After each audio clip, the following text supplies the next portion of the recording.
Paper 48. The Morontia Life. The gods cannot, at least they do not, transform a creature of gross animal nature into a perfected spirit by some mysterious act of creative magic.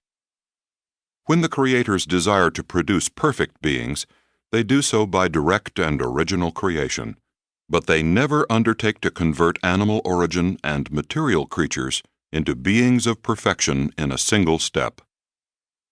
The Morontia life, extending as it does over the various stages of the local universe career, is the only possible approach whereby material mortals could attain the threshold of the spirit world.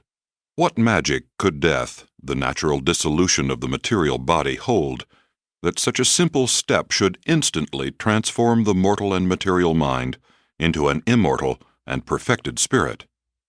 Such beliefs are but ignorant superstitions and pleasing fables. Always this Morontia transition intervenes between the mortal estate and the subsequent spirit status of surviving human beings. This intermediate state of universe progress differs markedly in the various local creations, but in intent and purpose they are all quite similar. The arrangement of the mansion and higher Morontia worlds in Nebadon is fairly typical of the Morontia transition regimes in this part of Orvonton. 1. Morontia materials. The Morontia realms are the local universe liaison spheres between the material and spiritual levels of creature existence. This Morontia life has been known on Urantia since the early days of the planetary prince. From time to time, this transition state has been taught to mortals, and the concept, in distorted form, has found a place in present-day religions. The Morontia spheres are the transition phases of mortal ascension through the progression worlds of the local universe. Only the 7 worlds surrounding the finaliter sphere of the local systems are called mansion worlds, but all 56 of the system transition abodes, in common with the higher spheres around the constellations in the universe headquarters, are called Morontia worlds. These creations partake of the physical beauty and the Morontia grandeur of the local universe headquarters spheres. All of these worlds are architectural spheres, and they have just double the number of elements of the evolved planets. Such made-to-order worlds not only abound in the heavy metals and crystals, having 100 physical elements, but likewise have exactly 100 forms of a unique energy organization called Morontia material. The master physical controllers and the Morontia power supervisors are able so to modify the revolutions of the primary units of matter, and at the same time so to transform these associations of energy as to create this new substance. The early Morontia life in the local systems is very much like that of your present material world, becoming less physical and more truly Morontial on the constellation study worlds. And as you advance to the Salvington spheres, you increasingly attain spiritual levels. The Morontia power supervisors are able to effect a union of material and of spiritual energies, thereby organizing a Morontia form of materialization, which is receptive to the superimposition of a controlling spirit. When you traverse the Morontia life of Nebadon, these same patient and skillful Morontia power supervisors will successively provide you with 570 Morontia bodies, each one a phase of your progressive transformation. From the time of leaving the material worlds until you are constituted a first-stage spirit on Salvington, you will undergo just 570 separate and ascending Morontia changes. 8 of these occur in the system, 71 in the constellation, and 491 during the sojourn on the spheres of Salvington. In the days of the mortal flesh, the divine spirit indwells you almost as a thing apart, in reality an invasion of man by the bestowed spirit of the Universal Father. But in the Morontia life, the spirit will become a real part of your personality, and as you successively pass through the 570 progressive transformations, you ascend from the material to the spiritual estate of creature life. Paul learned of the existence of the Morontia worlds and of the reality of Morontia materials, for he wrote, "They have in heaven a better and more enduring substance." and these Morontia materials are real, literal, even as in the city which has foundations whose builder and maker is God. And each of these marvelous spheres is a better country, that is, a heavenly one. 2. Morontia Power Supervisors. These unique beings are exclusively concerned with the supervision of those activities which represent a working combination of spiritual and physical or semi-material energies. They are exclusively devoted to the ministry of Morontia progression. Not that they so much minister to mortals during the transition experience, but they rather make possible the transition environment for the progressing Morontia creatures. They are the channels of Morontia power, which sustain and energize the Morontia phases of the transition worlds. Morontia Power Supervisors are the offspring of a local universe mother spirit. They are fairly standard in design, though differing slightly in nature in the various local creations. They are created for their specific function and require no training before entering upon their responsibilities. The creation of the first Morontia Power Supervisors is simultaneous with the arrival of the first mortal survivor on the shores of some one of the first mansion worlds in a local universe. They are created in groups of 1,000, classified as follows: 1. Circuit Regulators, 400. 2. System Coordinators, 200. 3. Planetary Custodians, 100. 4. Combined Controllers, 100. 5. Liaison Stabilizers, 100. 6. Selective Assorters, 50. 7. Associate Registrars, 50. The Power Supervisors always serve in their native universe. They are directed exclusively by the joint spirit activity of the Universe Sun and the Universe Spirit, but are otherwise a wholly self-governing group. They maintain headquarters on each of the first mansion worlds of the local systems, where they work in close association with both the physical controllers and the Seraphim, but function in a world of their own as regards energy manifestation and spirit application. They also sometimes work in connection with supermaterial phenomena on the evolutionary worlds as ministers of temporary assignment, but they rarely serve on the inhabited planets. Neither do they work on the higher training worlds of the super-universe, being chiefly devoted to the transition regime of Morontia progression in a local universe. 1. Circuit Regulators. These are the unique beings who coordinate physical and spiritual energy and regulate its flow into the segregated channels of the Morontia spheres, and these circuits are exclusively planetary, limited to a single world. The Morontia circuits are distinct from and supplementary to both physical and spiritual circuits on the transition worlds, and it requires millions of these regulators to energize even a system of mansion worlds like that of Satania. Circuit regulators initiate those changes in material energies which render them subject to the control and regulation of their associates. These beings are Morontia power generators as well as circuit regulators. Much as a dynamo apparently generates electricity out of the atmosphere, so do these living Morontia dynamos seem to transform the everywhere energies of space into those materials which the Morontia supervisors weave into the bodies and life activities of the ascending mortals. 2. System Coordinators. Since each Morontia world has a separate order of Morontia energy, it is exceedingly difficult for humans to visualize these spheres. But on each successive transition sphere, mortals will find the plant life and everything else pertaining to the Morontia existence progressively modified to correspond with the advancing spiritization of the ascending survivor. And since the energy system of each world is thus individualized, these coordinators operate to harmonize and blend such differing power systems into a working unit for the associated spheres of any particular group. Ascending mortals gradually progress from the physical to the spiritual as they advance from one Morontia world to another. Hence the necessity for providing an ascending scale of Morontia spheres and an ascending scale of Morontia forms. When mansion world ascenders pass from one sphere to another, they are delivered by the transport seraphim to the receivers of the system coordinators on the advanced world. Here in those unique temples, at the center of the 70 radiating wings, wherein are the chambers of transition, similar to the resurrection halls on the initial world of reception for Earth-origin mortals, the necessary changes in creature form are skillfully effected by the system coordinators. These early Morontia form changes require about 7 days of standard time for their accomplishment.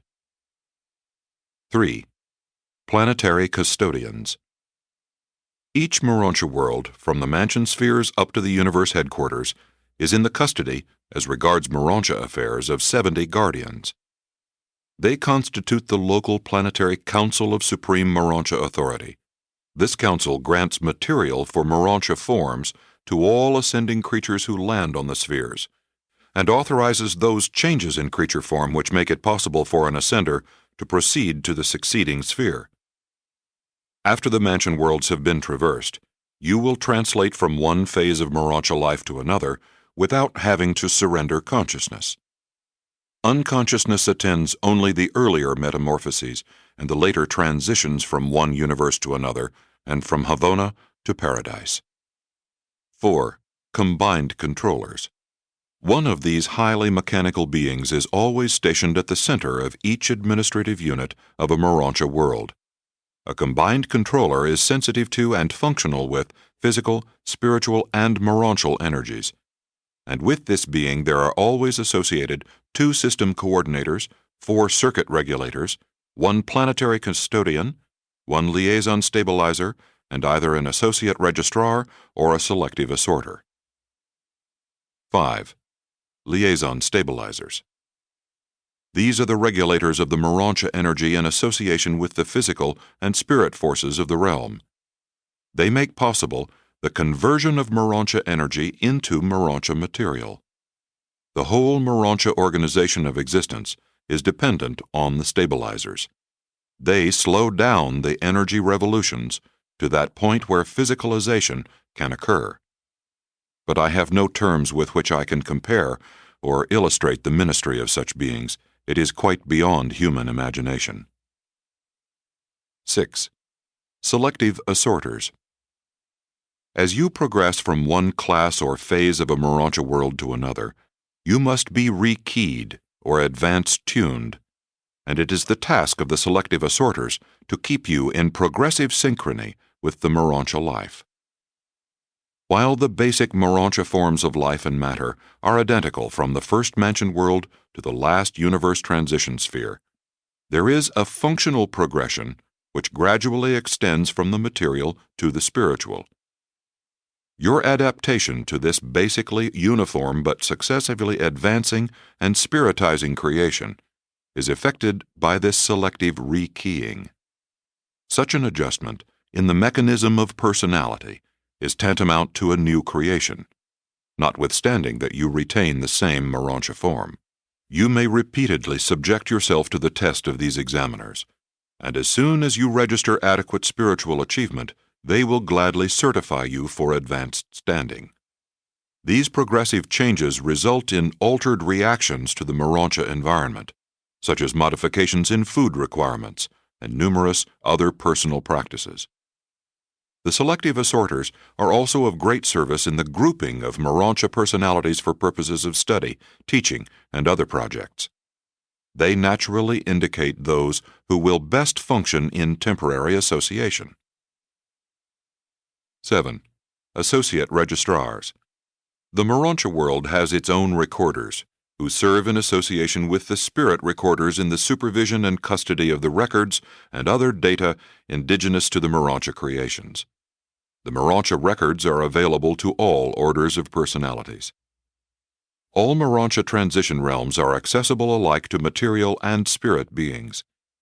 As Morontia progressors, you will remain in full contact with the material world and with material personalities, while you will increasingly discern and fraternize with spirit beings.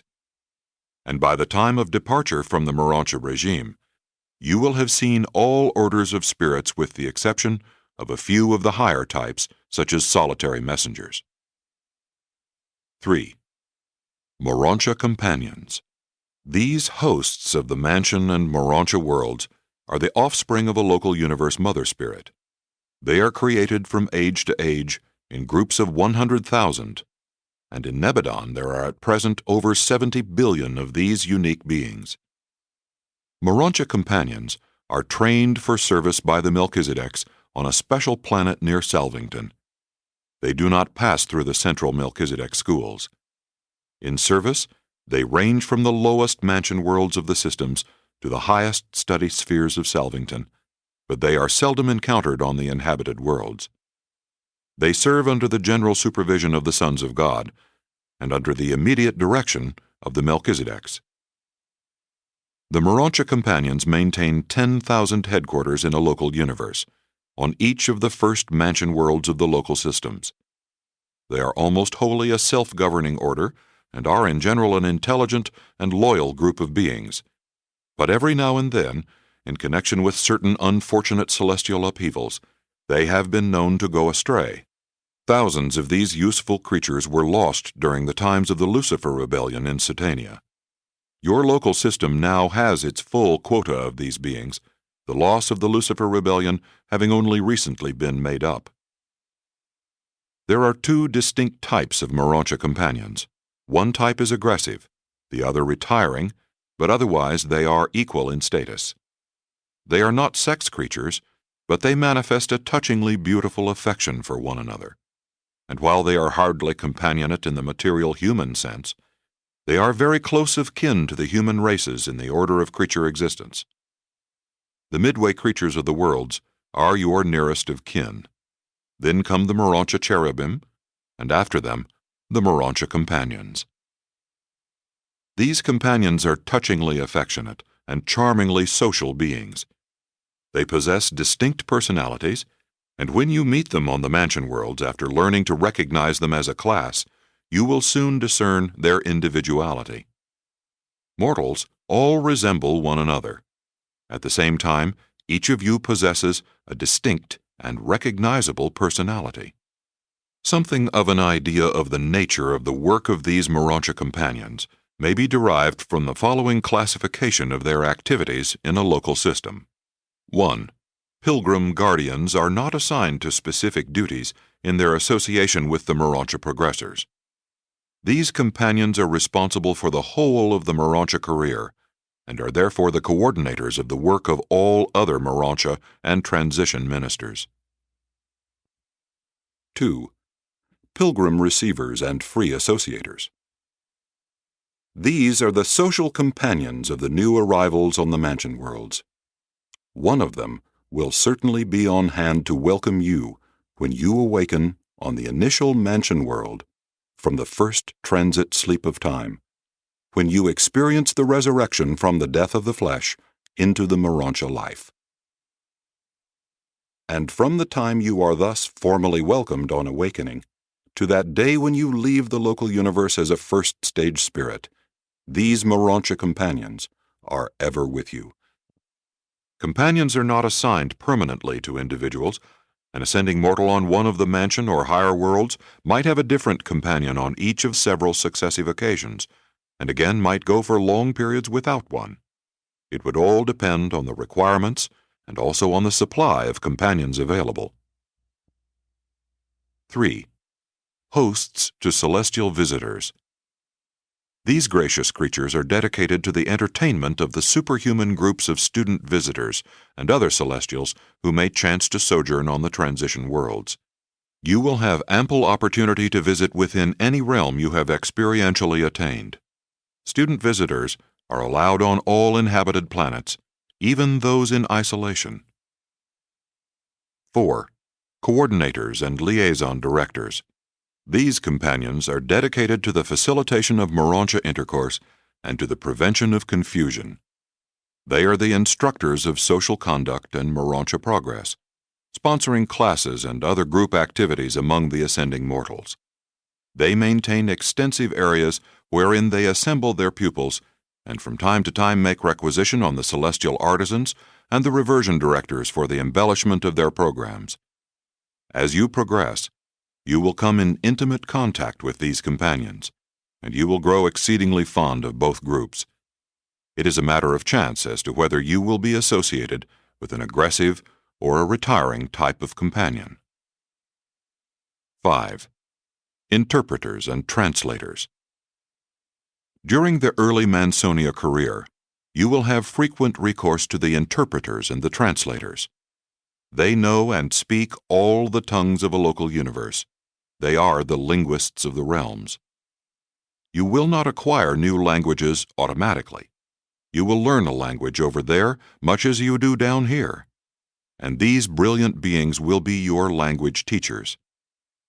The first study on the mansion worlds will be the tongue of Satania, and then the language of Nebadon. And while you are mastering these new tongues, the Morontia companions will be your efficient interpreters and patient translators. You will never encounter a visitor on any of these worlds, but that some one of the Morontia companions will be able to officiate as interpreter. 6. Excursion and reversion supervisors. These companions will accompany you on the longer trips to the headquarters sphere and to the surrounding worlds of transition culture. They plan, conduct, and supervise all such individual and group tours about the system worlds of training and culture. 7. Area and building custodians. Even the material and Morontia structures increase in perfection and grandeur as you advance in the Mansonia career. As individuals and as groups, you are permitted to make certain changes in the abodes assigned as headquarters for your sojourn on the different mansion worlds. Many of the activities of these spheres take place in the open enclosures of the variously designated circles, squares, and triangles. The majority of the mansion world structures are roofless, being enclosures of magnificent construction and exquisite embellishment. The climatic and other physical conditions prevailing on the architectural worlds make roofs wholly unnecessary. These custodians of the transition phases of ascendant life are supreme in the management of Morontia affairs. They were created for this work, and pending the factualization of the Supreme Being, always will they remain Morontia companions. Never do they perform other duties. As systems and universes are settled in light and life, the mansion worlds increasingly cease to function as transition spheres of Morontia training. More and more, the finaliters institute their new training regime, which appears to be designed to translate the cosmic consciousness from the present level of the grand universe to that of the future outer universes. The Morontia companions are destined to function increasingly in association with the finaliters and in numerous other realms not at present revealed on Urantia. You can forecast that these beings are probably going to contribute much to your enjoyment of the mansion worlds, whether your sojourn is to be long or short, and you will continue to enjoy them all the way up to Salvington. They are not technically essential to any part of your survival experience. You could reach Salvington without them, but you would greatly miss them. They are the personality luxury of your ascending career in the local universe. 4. The reversion directors. Joyful mirth and the smile equivalent are as universal as music. There is a morontial and a spiritual equivalent of mirth and laughter. The ascendant life is about equally divided between work and play, freedom from assignment.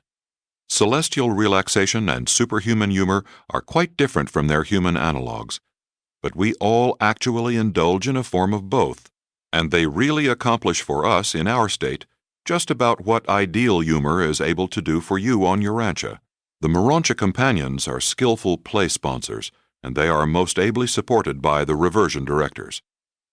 You would probably best understand the work of the reversion directors if they were likened to the higher types of humorists on Urantia, though that would be an exceedingly crude and somewhat unfortunate way in which to try to convey an idea of the function of these directors of change and relaxation, these ministers of the exalted humor of the Morontia and spirit realms. In discussing spirit humor, first let me tell you what it is not. Spirit jest is never tinged with the accentuation of the misfortunes of the weak and erring. Neither is it ever blasphemous of the righteousness and glory of divinity. Our humor embraces three general levels of appreciation. 1. reminiscent jests, quips growing out of the memories of past episodes in one's experience of combat, struggle, and sometimes fearfulness, and ofttimes foolish and childish anxiety. To us, this phase of humor derives from the deep-seated and abiding ability to draw upon the past for memory material, with which pleasantly to flavor and otherwise lighten the heavy loads of the present. 2. Current humor. The senselessness of much that so often causes us serious concern. The joy at discovering the unimportance of much of our serious personal anxiety. We are most appreciative of this phase of humor when we are best able to discount the anxieties of the present in favor of the certainties of the future. 3. Prophetic joy. It will perhaps be difficult for mortals to envisage this phase of humor, but we do get a peculiar satisfaction out of the assurance that all things work together for good, for spirits and Morontians as well as for mortals. This aspect of celestial humor grows out of our faith in the loving overcare of our superiors and in the divine stability of our supreme directors. But the reversion directors of the realms are not concerned exclusively with depicting the high humor of the various orders of intelligent beings. They are also occupied with the leadership of diversion, spiritual recreation, and Morontia entertainment. And in this connection, they have the hearty cooperation of the celestial artisans. The reversion directors themselves are not a created group.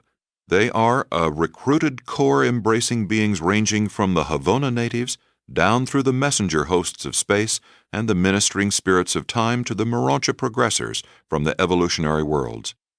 All are volunteers, giving themselves to the work of assisting their fellows in the achievement of thought change and mind rest, for such attitudes are most helpful in recuperating depleted energies. When partially exhausted by the efforts of attainment, and while awaiting the reception of new energy charges, there is agreeable pleasure in living over again the enactments of other days and ages. The early experiences of the race or the order are restful to reminisce. And that is exactly why these artists are called reversion directors. They assist in reverting the memory to a former state of development, or to a less experienced status of being.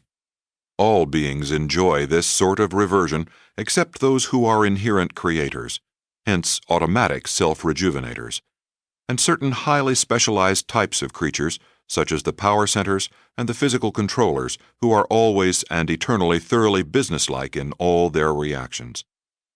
These periodic releases from the tension of functional duty are a regular part of life on all worlds throughout the universe of universes, but not on the Isle of Paradise.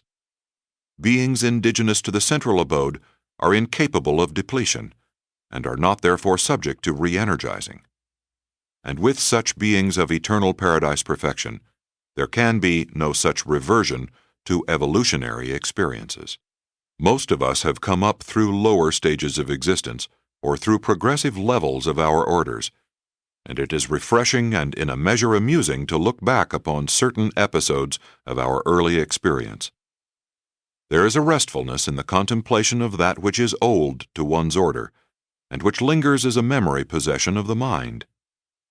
The future signifies struggle and advancement. It bespeaks work, effort, and achievement. But the past savors of things already mastered and achieved. Contemplation of the past permits of relaxation, and such a carefree review as to provoke spirit mirth and a Morontia state of mind verging on merriment. Even mortal humor becomes most hearty when it depicts episodes affecting those just a little beneath one's present developmental state, or when it portrays one's supposed superiors falling victim to the experiences which are commonly associated with supposed inferiors.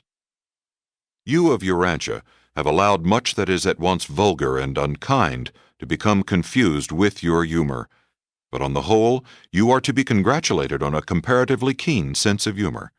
Some of your races have a rich vein of it, and are greatly helped in their earthly careers thereby. Apparently, you received much in the way of humor from your Adamic inheritance, much more than was secured of either music or art. All Satania during times of play, those times when its inhabitants refreshingly resurrect the memories of a lower stage of existence, is edified by the pleasant humor of a corps of reversion directors from Urantia. The sense of celestial humor we have with us always, even when engaged in the most difficult of assignments. It helps to avoid an overdevelopment of the notion of one's self-importance. But we do not give rein to it freely, as you might say, have fun, except when we are in recess from the serious assignments of our respective orders.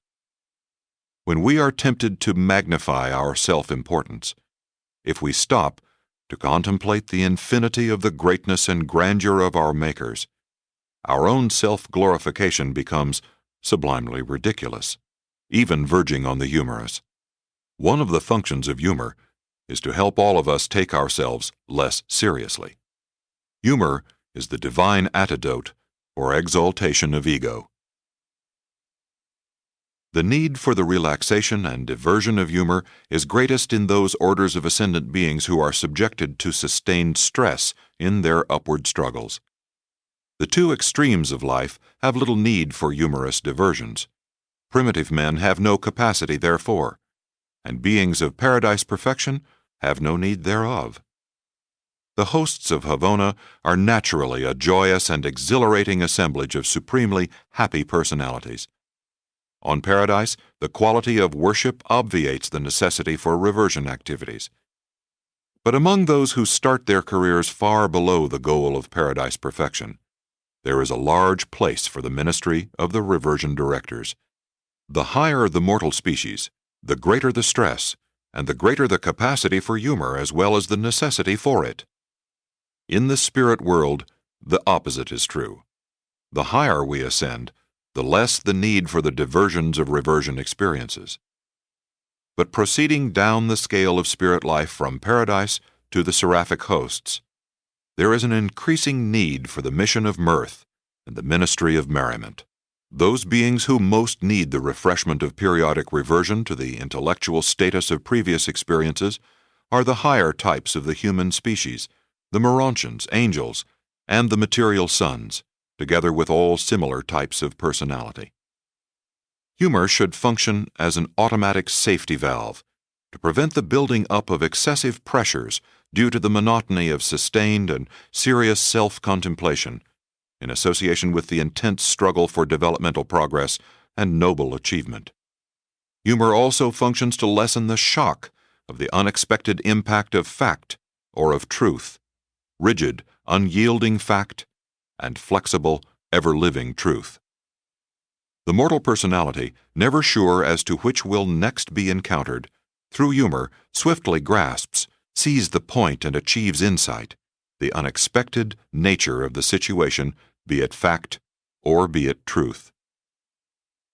While the humor of Urantia is exceedingly crude and most inartistic, it does serve a valuable purpose, both as a health insurance and as a liberator of emotional pressure, thus preventing injurious nervous tension and over-serious self-contemplation. Humor and play, relaxation, are never reactions of progressive exertion. Always are they the echoes of a backward glance, a reminiscence of the past.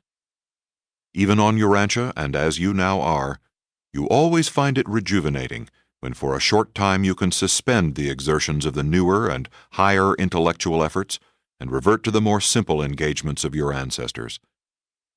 The principles of Urantian play life are philosophically sound and continue to apply on up through your ascending life, through the circuits of Havona to the eternal shores of paradise. As ascendant beings, you are in possession of personal memories of all former and lower existences. And without such identity memories of the past, there would be no basis for the humor of the present, either mortal laughter or Morontia mirth. It is this recalling of past experiences that provides the basis for present diversion and amusement, and so you will enjoy the celestial equivalents of your earthly humor all the way up through your long Morontia and then increasingly spiritual careers. And that part of God, the adjuster, which becomes an eternal part of the personality of an ascendant mortal, contributes the overtones of divinity to the joyous expressions, even spiritual laughter, of the ascending creatures of time and space. 5. The Mansion World Teachers. The Mansion World Teachers are a corps of deserted but glorified cherubim and sanobim. When a pilgrim of time advances from a trial world of space to the mansion and associated worlds of Morontia training, he is accompanied by his personal or group seraphim, the guardian of destiny. In the worlds of mortal existence, the seraphim is ably assisted by cherubim and sanobim. But when her mortal ward is delivered from the bonds of the flesh and starts out on the ascendant career, when the post-material or Morontia life begins, the attending seraphim has no further need of the ministrations of her former lieutenants, the cherubim and sanobim. These deserted assistants of the ministering seraphim are often summoned to universe headquarters, where they pass into the intimate embrace of the universe mother spirit and then go forth to the system training spheres as mansion world teachers. These teachers often visit the material worlds and function from the lowest mansion worlds on up to the highest of the educational spheres connected with the universe headquarters. Upon their own motion, they may return to their former associative work with the ministering seraphim. There are billions upon billions of these teachers in Satania, and their numbers constantly increase, because in the majority of instances, when a seraphim proceeds inward with an adjuster-fused mortal, both a cherubim and a sanobim are left behind. Mansion World teachers, like most of the other instructors, are commissioned by the Melchizedeks. They are generally supervised by the Morontia companions, but as individuals and as teachers, they are supervised by the acting heads of the schools or spheres wherein they may be functioning as instructors. These advanced cherubim usually work in pairs as they did when attached to the seraphim. They are by nature very near the Morontia type of existence, and they are inherently sympathetic teachers of the ascending mortals and most efficiently conduct the program of the Mansion World and Morontia educational system. In the schools of the Morontia life, these teachers engage in individual, group, class, and mass teaching. On the Mansion Worlds, such schools are organized in 3 general groups of 100 divisions each: the schools of thinking, the schools of feeling, and the schools of doing. When you reach the constellation, there are added the schools of ethics, the schools of administration, and the schools of social adjustment. On the universe headquarters worlds, you will enter the schools of philosophy, divinity, and pure spirituality. Those things which you might have learned on earth but which you failed to learn must be acquired under the tutelage of these faithful and patient teachers. There are no royal roads, shortcuts, or easy paths to paradise. Irrespective of the individual variations of the route, you master the lessons of one sphere before you proceed to another. At least this is true after you once leave the world of your nativity. One of the purposes of the Morontia career is to effect the permanent eradication from the mortal survivors of such animal vestigial traits as procrastination, equivocation, insincerity, problem avoidance, unfairness, and ease-seeking. The Mansonia life early teaches the young Morontia pupils that postponement is in no sense avoidance. After the life in the flesh, time is no longer available as a technique of dodging situations or of circumventing disagreeable obligations. Beginning service on the lowest of the tarrying spheres, the Mansion World teachers advance with experience through the educational spheres of the system and the constellation to the training worlds of Salvington. They are subjected to no special discipline either before or after their embrace by the Universe Mother Spirit. They have already been trained for their work while serving as seraphic associates on the worlds native to their pupils of Mansion World sojourn. They have had actual experience with these advancing mortals on the inhabited worlds. They are practical and sympathetic teachers, wise and understanding instructors, able and efficient guides. They are entirely familiar with the ascendant plans and thoroughly experienced in the initial phases of the progression career. Many of the older of these teachers, those who have long served on the worlds of the Salvington circuit, are re-embraced by the Universe Mother Spirit, and from this second embrace, these cherubim and sanobim emerge with the status of seraphim. 6. Morontia World Seraphim, Transition Ministers.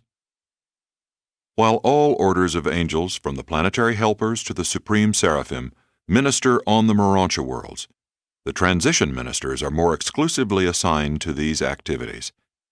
These angels are of the sixth order of seraphic servers, and their ministry is devoted to facilitating the transit of material and mortal creatures from the temporal life in the flesh on into the early stages of Morontia existence on the seven mansion worlds. You should understand that the Morontia life of an ascending mortal is really initiated on the inhabited worlds at the conception of the soul, at that moment when the creature mind of moral status is indwelt by the spirit adjuster, and from that moment on, the mortal soul has potential capacity for supermortal function, even for recognition on the higher levels of the Morontia spheres of the local universe. You will not, however, be conscious of the ministry of the transition seraphim until you attain the mansion worlds, where they labor untiringly for the advancement of their mortal pupils, being assigned for service in the following 7 divisions. 1. Seraphic Evangels. The moment you conscientize on the mansion worlds, you are classified as evolving spirits in the records of the system.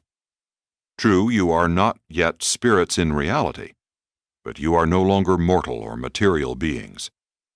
You have embarked upon the pre-spirit career and have been duly admitted to the Morontia life.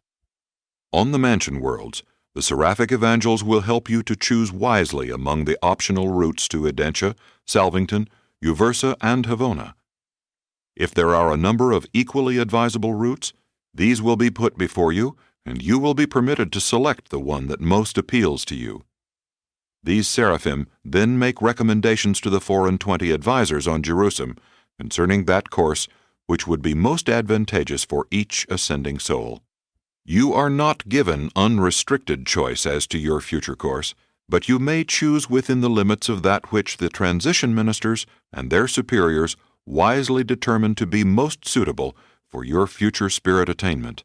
The spirit world is governed on the principle of respecting your free will choice, provided the course you may choose is not detrimental to you or injurious to your fellows. These seraphic evangels are dedicated to the proclamation of the gospel of eternal progression, the triumph of perfection attainment. On the mansion worlds, they proclaim the great law of the conservation and dominance of goodness. No act of good is ever wholly lost. It may be long thwarted, but never wholly annulled, and it is eternally potent in proportion to the divinity of its motivation. Even on Urantia, they counsel the human teachers of truth and righteousness to adhere to the preaching of the goodness of God, which leads to repentance, to proclaim the love of God, which casts out all fear. Even so have these truths been declared on your world. The gods are my caretakers. I shall not stray. Side by side, they lead me in the beautiful paths and glorious refreshing of life everlasting. I shall not, in this divine presence, want for food, nor thirst for water.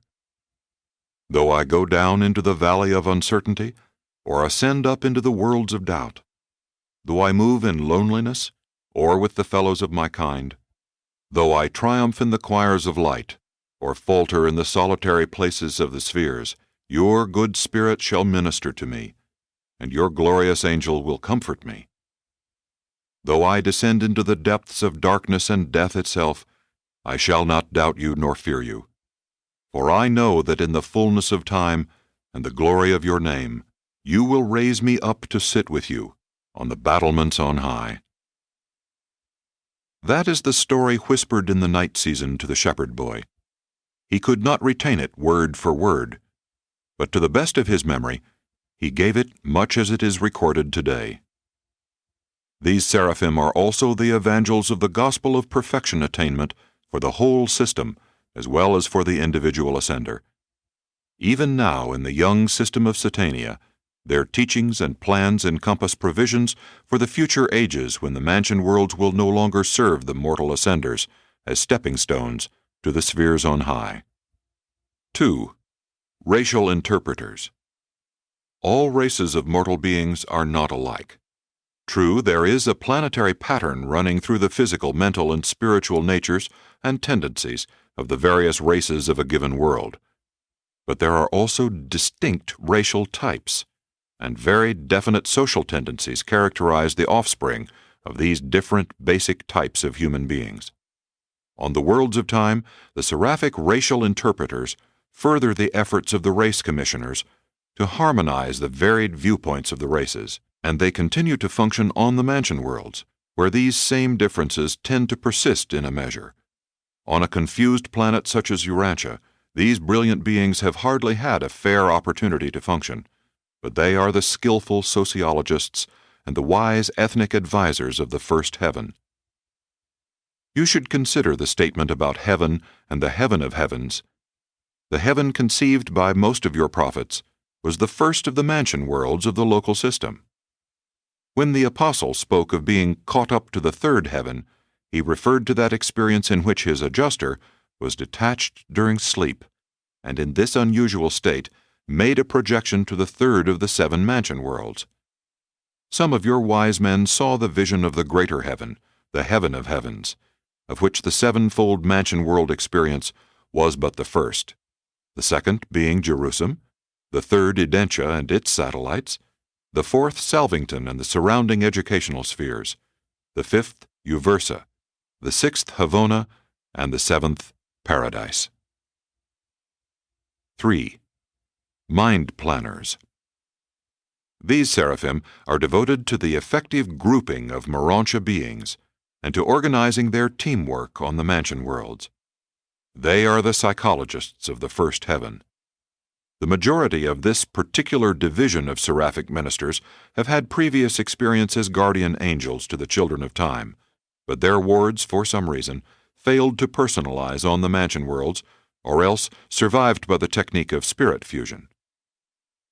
It is the task of the mind planners to study the nature, experience, and status of the adjuster souls in transit through the mansion worlds, and to facilitate their grouping for assignment and advancement. But these mind planners do not scheme, manipulate, or otherwise take advantage of the ignorance or other limitations of mansion world students. They are wholly fair and eminently just. They respect your newborn Morontia will.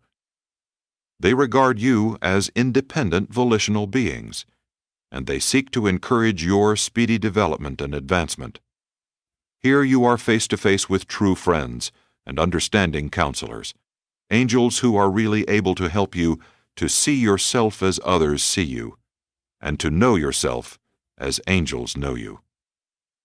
Even on Urantia, these seraphim teach the everlasting truth. If your own mind does not serve you well, you can exchange it for the mind of Jesus of Nazareth, who always serves you well. 4. Morontia counselors. These ministers receive their name because they are assigned to teach, direct, and counsel the surviving mortals from the worlds of human origin, souls in transit to the higher schools of the system headquarters. They are the teachers of those who seek insight into the experiential unity of divergent life levels, those who are attempting the integration of meanings and the unification of values. This is the function of philosophy in mortal life, of Mota on the Morontia spheres. Mota is more than a superior philosophy. It is to philosophy as 2 eyes are to 1. It has a stereoscopic effect on meanings and values. Material man sees the universe as it were with but 1 eye, flat. Mansion world students achieve cosmic perspective, depth, by superimposing the perceptions of the Morontia life upon the perceptions of the physical life. And they are enabled to bring these material and Morontial viewpoints into true focus, largely through the untiring ministry of their seraphic counselors, who so patiently teach the mansion world students and the Morontia progressors. Many of the teaching counselors of the Supreme Order of Seraphim began their careers as advisors of the newly liberated souls of the mortals of time. 5. Technicians. These are the seraphim who help new ascenders adjust themselves to the new and comparatively strange environment of the Morontia spheres. Life on the transition worlds entails real contact with the energies and materials of both the physical and Morontia levels, and to a certain extent with spiritual realities. Ascenders must acclimatize to every new Morontia level, and in all of this, they are greatly helped by the seraphic technicians. These seraphim act as liaisons with the Morontia power supervisors and with the master physical controllers, and function extensively as instructors of the ascending pilgrims concerning the nature of those energies which are utilized on the transition spheres. They serve as emergency space traversers and perform numerous other regular and special duties. 6. Recorder teachers. These seraphim are the recorders of the borderland transactions of the spiritual and the physical, of the relationships of men and angels, of the Morontia transactions of the lower universe realms. They also serve as instructors regarding the efficient and effective techniques of fact recording. There is an artistry in the intelligent assembly and coordination of related data, and this art is heightened in collaboration with the celestial artisans, and even the ascending mortals become thus affiliated with the recording seraphim. The recorders of all the seraphic orders devote a certain amount of time to the education and training of the Morontia progressors. These angelic custodians of the facts of time are the ideal instructors of all fact seekers. Before leaving Jerusalem, you will become quite familiar with the history of Satania and its 619 inhabited worlds, and much of this story will be imparted by the seraphic recorders. These angels are all in the chain of recorders extending from the lowest to the highest custodians of the facts of time and the truths of eternity. Someday they will teach you to seek truth as well as fact, to expand your soul as well as your mind. Even now you should learn to water the garden of your heart as well as to seek for the dry sands of knowledge. Forms are valueless when lessons are learned.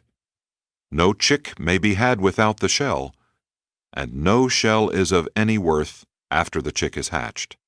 But sometimes error is so great that its rectification by revelation would be fatal to those slowly emerging truths which are essential to its experiential overthrow. When children have their ideals, do not dislodge them, let them grow. And while you are learning to think as men, you should also be learning to pray as children. Law is life itself, and not the rules of its conduct. Evil is a transgression of law, not a violation of the rules of conduct pertaining to life, which is the law. Falsehood is not a matter of narration technique, but something premeditated as a perversion of truth. The creation of new pictures out of old facts, the restatement of parental life in the lives of offspring, these are the artistic triumphs of truth. The shadow of a hair's turning, premeditated for an untrue purpose, the slightest twisting or perversion of that which is principle, these constitute falseness. But the fetish of factualized truth, fossilized truth, the iron band of so-called unchanging truth, holds one blindly in a closed circle of cold fact. One can be technically right as to fact, and everlastingly wrong in the truth. 7. Ministering reserves. A large core of all orders of the transition seraphim is held on the first mansion world. Next to the destiny guardians, these transition ministers draw the nearest to humans of all orders of seraphim, and many of your leisure moments will be spent with them. Angels take delight in service, and when unassigned, often minister as volunteers. The soul of many an ascending mortal has for the first time been kindled by the divine fire of the will to service, through personal friendship with the volunteer servers of the seraphic reserves. From them, you will learn to let pressure develop stability and certainty, to be faithful and earnest and withal cheerful, to accept challenges without complaint, and to face difficulties and uncertainties without fear. They will ask, if you fail, will you rise indomitably to try anew? If you succeed, will you maintain a well-balanced poise? a stabilized and spiritualized attitude throughout every effort in the long struggle to break the fetters of material inertia, to attain the freedom of spirit existence. Even as mortals, so have these angels been father to many disappointments, and they will point out that sometimes your most disappointing disappointments have become your greatest blessings. Sometimes the planting of a seed necessitates its death, the death of your fondest hopes, before it can be reborn to bear the fruits of new life and new opportunity. And from them you will learn to suffer less through sorrow and disappointment, first by making fewer personal plans concerning other personalities, and then by accepting your lot when you have faithfully performed your duty. You will learn that you increase your burdens and decrease the likelihood of success by taking yourself too seriously. Nothing can take precedence over the work of your status sphere, this world or the next. Very important is the work of preparation for the next higher sphere, but nothing equals the importance of the work of the world in which you are actually living. But though the work is important, the self is not. When you feel important, you lose energy to the wear and tear of ego dignity, so that there is little energy left to do the work.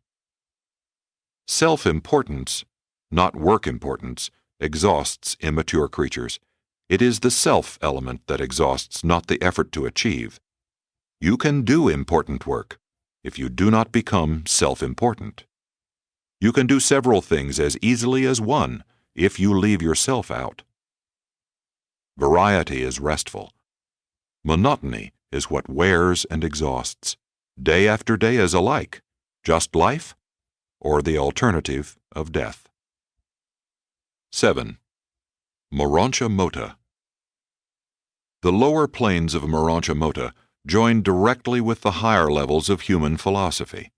On the first mansion world, it is the practice to teach the less advanced students by the parallel technique.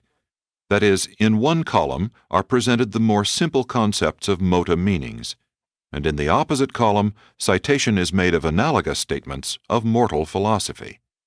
Not long since, while executing an assignment on the first mansion world of Satania, I had occasion to observe this method of teaching, and though I may not undertake to present the Mota content of the lesson, I am permitted to record the 28 statements of human philosophy which this Morontia instructor was utilizing as illustrative material designed to assist these new mansion world sojourners in their early efforts to grasp the significance and meaning of Mota. These illustrations of human philosophy were: 1. A display of specialized skill does not signify possession of spiritual capacity. Cleverness is not a substitute for true character. 2. Few persons live up to the faith which they really have. Unreasoned fear is a master intellectual fraud practiced upon the evolving mortal soul. 3. Inherent capacities cannot be exceeded. A pint can never hold a quart. The spirit concept cannot be mechanically forced into the material memory mold. 4.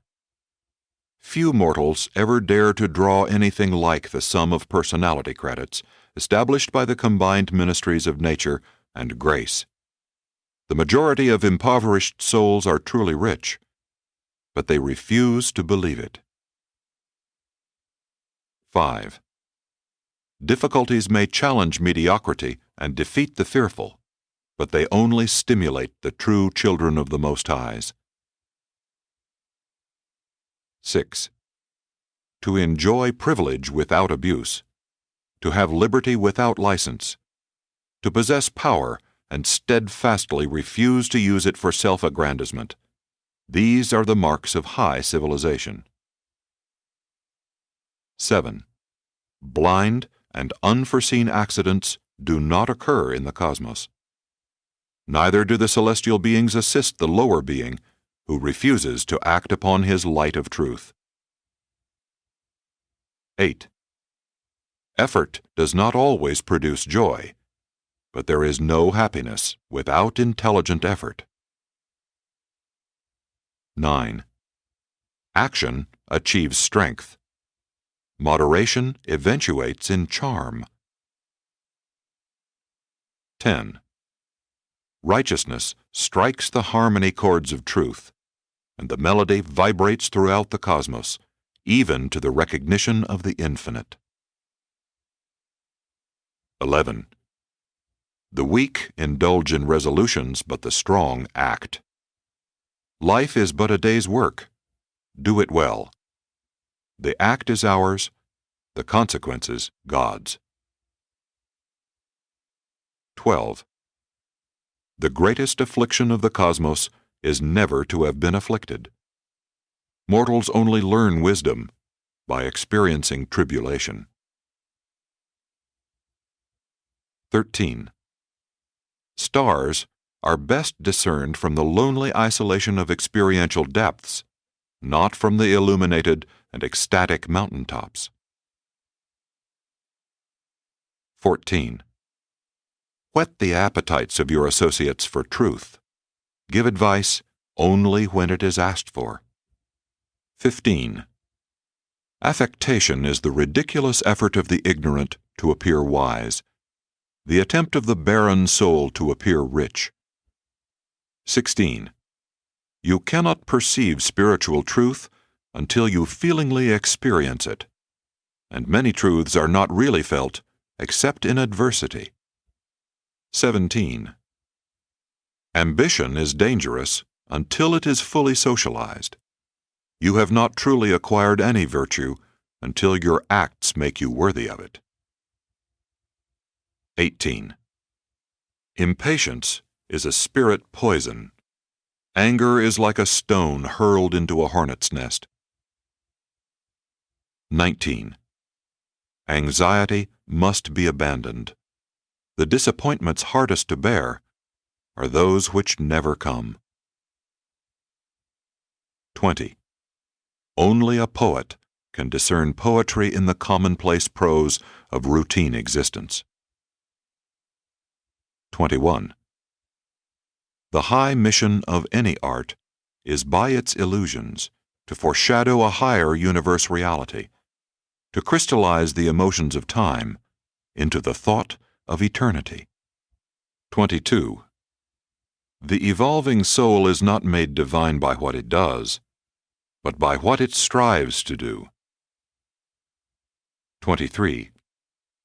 Death added nothing to the intellectual possession or to the spiritual endowment, but it did add to the experiential status the consciousness of survival. 24. The destiny of eternity is determined moment by moment by the achievements of the day-by-day living. The acts of today are the destiny of tomorrow. 25. Greatness lies not so much in possessing strength as in making a wise and divine use of such strength. 26. Knowledge is possessed only by sharing. It is safeguarded by wisdom and socialized by love.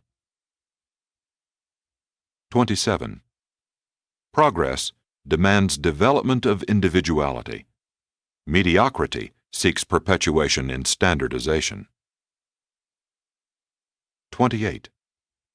The argumentative defense of any proposition is inversely proportional to the truth contained.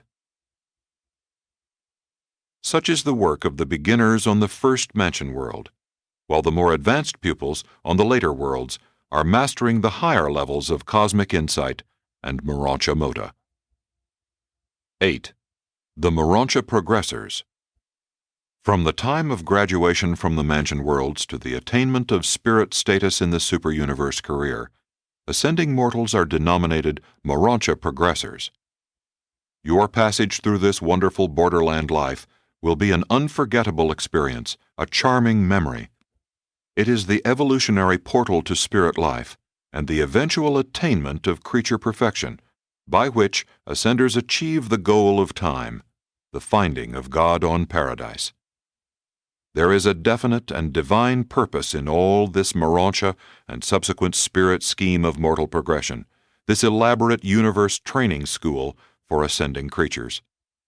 It is the design of the creators to afford the creatures of time a graduated opportunity to master the details of the operation and administration of the grand universe.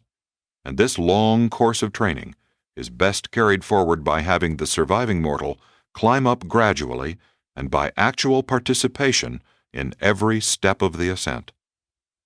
The mortal survival plan has a practical and serviceable objective. You are not the recipients of all this divine labor and painstaking training only that you may survive just to enjoy endless bliss and eternal ease.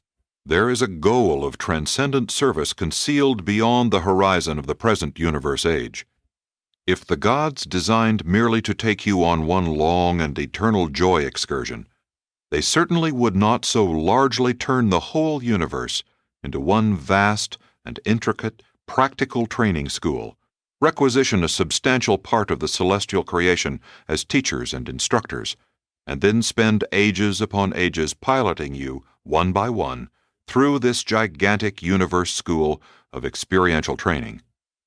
The furtherance of the scheme of mortal progression seems to be one of the chief businesses of the present organized universe, and the majority of innumerable orders of created intelligences are either directly or indirectly engaged in advancing some phase of this progressive perfection plan. In traversing the ascending scale of living existence, from mortal man to the deity embrace, you actually live the very life of every possible phase and stage of perfected creature existence within the limits of the present universe age. From mortal man to paradise finaliter embraces all that now can be, encompasses everything presently possible to the living orders of intelligent, perfected finite creature beings. If the future destiny of the paradise finaliters is service in new universes now in the making, it is assured that in this new and future creation there will be no created orders of experiential beings whose lives will be wholly different from those which mortal finaliters have lived on some world as a part of their ascending training, as one of the stages of their age-long progress from animal to angel, and from angel to spirit, and from spirit to God.